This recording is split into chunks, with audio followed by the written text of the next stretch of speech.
The Menendez brothers could be released from prison as early as this weekend. They have their first ever parole hearings later this week, happening here in the South Bay. That is where the brothers are incarcerated. CBS 8's Jenny Day breaks down what we can expect. The Menendez brothers live here at Donovan State Prison in Otay Mesa, and it's where they will appear via video conference to make their case to the parole board about why they should be released. Potential freedom in just 4 days from now. We're talking about one of the highest profile parole cases in history. Convicted of killing their parents, Jose and Kitty, 36 years ago, Lyle and Erik Menendez will soon now go before the California Parole Board, who will assess if they still pose a threat.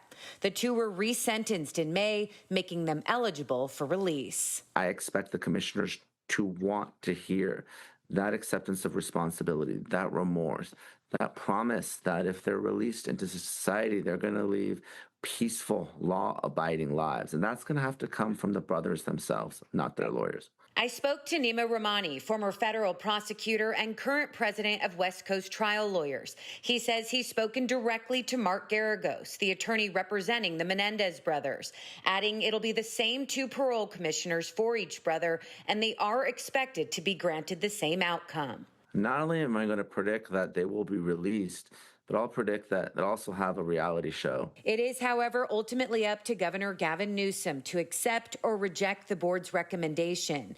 If denied parole, it could be 3 years before they have another opportunity. The argument is a little bit more difficult with respect to Kitty, their mother, to the extent that she was complicit or knew or maybe even groomed the brothers. But certainly with respect to Jose, their father, if they were indeed abused, I do believe 35 years is a fair sentence. Though they have 3 decades of good behavior in prison and full support from the victims' family members, the Los Angeles County District Attorney is expected to argue against their release, saying we need to be consistent with all violent offenders. And really, this was premeditated.